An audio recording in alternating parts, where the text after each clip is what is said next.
الرحیم۔ دعا کے بارے میں بکثرت جو ہے احادیث میں دعا کی اہمیت اور فضیلت بتائی گئی ہے، اور احادیث میں دعا نہ کرنے پر مذمت بھی بیان فرمائی گئی ہے۔ یہ جو حدیث آج ہم پڑھ رہے ہیں یہ بہت ہی اہم ہے۔ علماء فرماتے ہیں کہ اس کی عبارت اور اس کا ترجمہ جو ہے بچوں کو یاد کرایا جائے۔ اس میں اللہ تعالیٰ کی مالکیت، ربوبیت اور بندوں کی عاجزی اور متحقی جو ہے وہ بیان فرمائی گئی ہے۔ حدیث قدسی ہے یہ۔ حضرت ابو ذر رضی اللہ تعالی عنہ روایت فرماتے ہیں کہ حضرت رسول اکرم صلی اللہ علیہ وسلم نے ارشاد فرمایا کہ اللہ تعالیٰ فرماتے ہیں کہ اے میرے بندو، میں نے اپنے اوپر ظلم کو حرام کر لیا ہے اور ایک دوسرے پر ظلم کرنے کو تمہارے درمیان بھی حرام کر دیا ہے، لہذا تم آپس میں ظلم نہ کرو۔ اے میرے بندو، تم سب راہ بھٹکے ہوئے ہو سوائے ان کے جن کو میں ہدایت دوں، لہذا تم مجھ سے ہدایت مانگو، میں تم کو ہدایت دوں گا۔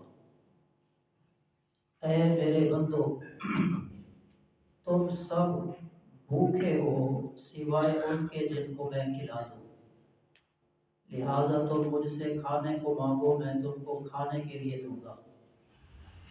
اے میرے بندو، تم سب ننگے ہو سوائے ان کے جن کو میں پہنا دوں، لہذا تم مجھ سے پہننے کے لیے طلب کرو، میں تم کو پہننے کو دوں گا۔ اے میرے بندو، بلا شبہ تم رات و دن خطائیں کرتے ہو اور میں سب گناہوں کو بخش سکتا ہوں، لہذا تم مجھ سے مغفرت چاہو، میں تم کو بخش دوں گا۔ اے میرے بندو، یقین جانو کہ تم مجھے ضرر نقصان پہنچانے کے لائق ہرگز نہیں ہو سکتے۔ کس کی طاقت ہے جس کی وجہ سے مجھے نقصان ضرر پہنچا سکو، اور اس کا بھی یقین جانو کہ تم مجھے نفع پہنچانے کے لائق ہرگز نہیں ہو سکتے جس کی وجہ سے مجھے نفع پہنچا سکو۔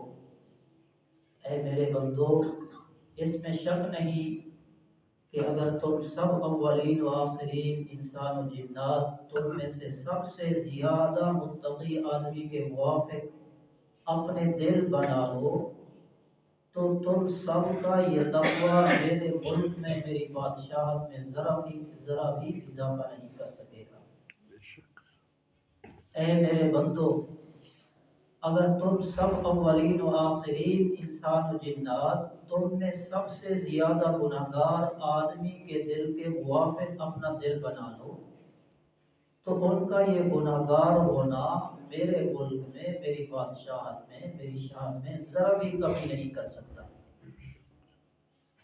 اے میرے بندو، اگر تم اولین و آخرین انسان و جنات سب مل کر ایک میدان میں کھڑے ہو کر مجھ سے سوال کرو اور میں ہر شخص کا سوال پورا کر دوں تو سب کا سوال پورا کرنے پر میرے خزانوں میں سے صرف اتنی سی کمی آئے گی جتنا سوئی کو سمندر میں ڈبو کر باہر نکالا جائے اور ذرہ سی تری سوئی میں لگی رہ جائے۔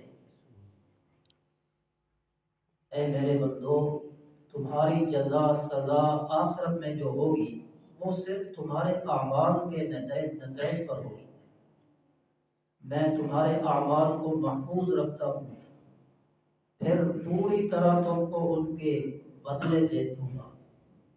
بس تم میں سے جو شخص اپنے عمل میں خیر پائے، نیکی پائے، اچھائی بھلائی پائے تو اسے چاہیے کہ اللہ تعالیٰ کی حمد کرے، یعنی اس کا شکر ادا کرے، الحمدللہ۔ اور جو شخص اس کے علاوہ یعنی اپنے عمل میں برائی پائے پس چاہیے کہ اپنے نفس کے سوا کسی کو ملامت نہ کرے، یہ اپنی جو ہے نقصان ہے، اپنا ہی ضرر ہے۔ ان احسنتم احسنتم لانفسکم وان اسأتم فلہا، نیکی کرو گے تو اس کا فائدہ بھی تمہیں ہوگا، تمہارے اپنے نفس کو ہوگا۔ وَإِنْ أَسَأْتُمْ فَلَهَا، اور اگر تم جو ہے برائی کرو گے تو برائی بھی تمہارے اوپر ہے، تمہارے نفس پر ہے، تمہاری اپنی جان پر وبال ہے۔ اس کی جو ہے بہت ہی تشریح ہے آگے، ہم جو ہے کل کچھ پڑھیں گے، 2-3 دن اس پہ لگ جائیں گے۔ اللہ تعالیٰ جو ہے ہمیں اپنے سے مانگنے کی توفیق عطا فرمائے، اور اللہ تعالیٰ جو ہے خوش ہوتے ہیں جب انسان جو ہے اپنے رب سے مانگتا ہے، تو اللہ تعالیٰ راضی ہو کر خوش ہو کر جو انسان کو عطا کرتے ہیں۔ اللہ تعالیٰ عمل کی